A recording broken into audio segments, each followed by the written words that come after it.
Hello, നമ്മൾ കഴിഞ്ഞ കുറച്ച് വീഡിയോസിലായിട്ട് കിഡ്സിൻ്റെ ഷൂ ആണല്ലോ ചെയ്തുകൊണ്ടിരിക്കുന്നത്. അത് വേറൊന്നും അല്ല കേട്ടോ, കിഡ്സിൻ്റെ ഒരു 3 പേരിന് വേണ്ടിയിട്ട് നമുക്കൊരു ഓർഡർ വന്നിട്ടുണ്ടായിരുന്നു. അതിൽ 2 നമ്മൾ കംപ്ലീറ്റ് ആക്കി. ഇനി നമുക്ക് 3ാമത്തെ ഷൂ ചെയ്യാം. ബാക്കി 2 വീഡിയോസിൻ്റെ ലിങ്ക് ഞാൻ ഡിസ്ക്രിപ്ഷനിൽ കൊടുക്കുക. കാണാത്തവരുണ്ടെങ്കിൽ ജസ്റ്റ് ഒന്ന് കയറി കണ്ടു നോക്കട്ടോ. അപ്പോൾ ഇതാണ് നമുക്ക് കസ്റ്റമർ അയച്ചെന്ന ഔട്ട്ഫിറ്റിൻ്റെ റെഫറൻസ്. ഇതിലുള്ള പോലെ തന്നെ കുറച്ച് പേർപ്പിൾ ആൻഡ് സിൽവർ ഫ്ലവേഴ്സ് ആണ് കേട്ടോ ഫ്രണ്ട് പോർഷനിൽ നമ്മൾ കൊടുക്കുന്നത്. കൂടാതെ കുറച്ച് വൈറ്റ് സ്റ്റോൺസും കൂടെ വെച്ചെടുക്കുന്നുണ്ട്.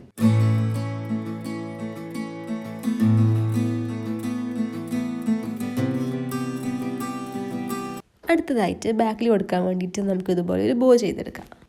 അതിന് വേണ്ടി ഞാനൊരു പീസ് ക്ലോത്ത് എടുത്തിട്ടുണ്ട്. ഞാൻ ഇവിടെ സാറ്റിനാട്ടോ യൂസ് ചെയ്യുന്നത്. എന്നിട്ട് അതിൻ്റെ 2 സൈഡിലും ഗ്ലൂ തേച്ചിട്ട് ഒരു ട്യൂബ് പോലെ ആക്കിയെടുക്കുന്നത്. എന്നിട്ട് അതിൻ്റെ തുറന്ന് കിടക്കുന്ന 2 സൈഡ് ഉണ്ടല്ലോ, അവിടെയും കൂടി നമുക്ക് ഗ്ലൂ തേച്ചിട്ട് ഒന്ന് ഒട്ടിച്ചെടുക്കണം. അപ്പോൾ നമുക്ക് ഈ ചോക്ലേറ്റിൻ്റെ ഒക്കെ കവർ പോലത്തെ ഒരു ഷേപ്പ് കിട്ടും. അടുത്തതായിട്ട് അതിൻ്റെ 2 എൻഡും സെൻറ്ററിൽ വെച്ച് മീറ്റ് ചെയ്യുന്ന രീതിക്ക് മടക്കിയെടുത്തിട്ട് അവിടെ ഒന്ന് ഒട്ടിച്ചു കൊടുക്കാം. എന്നിട്ട് അതിനെ തിരിച്ച് പിടിച്ചിട്ട് ഒരു ഞെറി പോലെ വരുന്ന രീതിക്ക് സെൻറ്ററിലൊന്ന് പിടിച്ചു കൊടുക്കുക. എന്നിട്ടൊരു നൂലെടുത്തിട്ട് ജസ്റ്റ് ഒന്ന് കെട്ടി കൊടുക്കുക. എന്നിട്ട് ആ നൂല് കാണാതിരിക്കാൻ വേണ്ടിയിട്ട് നമ്മുടെ സ്റ്റോൺ ചെയിൻ എടുത്തിട്ട് ഒന്ന് ചുറ്റി കൊടുത്തിട്ട് എൻഡിലൊന്ന് ഒട്ടിച്ചു കൊടുക്കുന്നുണ്ട് കേട്ടോ. അപ്പോൾ നമ്മുടെ ബോ റെഡി ആയിട്ടുണ്ട്. ഇനി നമുക്കത് ഷൂവിൽ ഫിക്സ് ചെയ്ത് കൊടുക്കാം.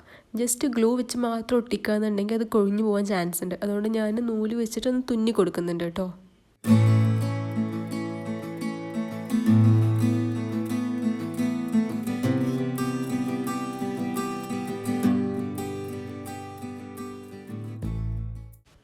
അപ്പോൾ അത് കഴിഞ്ഞ് ഈ ഫ്രോക്കിൽ വെറും കുറച്ച് ഫ്ലോറൽ ഡിസൈൻ മാത്രമല്ലേ വരുന്നുള്ളൂ, വേറൊന്നും ഇല്ലല്ലോ. അതുകൊണ്ട് തന്നെ സൈഡിൽ എന്ത് കൊടുക്കുന്നു നല്ല കൺഫ്യൂഷൻ ഉണ്ടായിരുന്നു.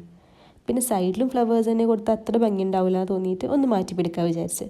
അതുകൊണ്ട് ഞാനിങ്ങനെ കുറച്ച് ലേസും സ്റ്റോൺസൊക്കെ വെച്ചിട്ടുള്ള വർക്കാട്ടോ സൈഡിൽ കൊടുക്കുന്നത്. അപ്പോൾ ഏറെക്കുറെ നമ്മുടെ വർക്ക് കംപ്ലീറ്റ് ആയിട്ടുണ്ട്. എന്നാൽ ഇനി ഫൈനൽ ലുക്ക് കണ്ടാലോ.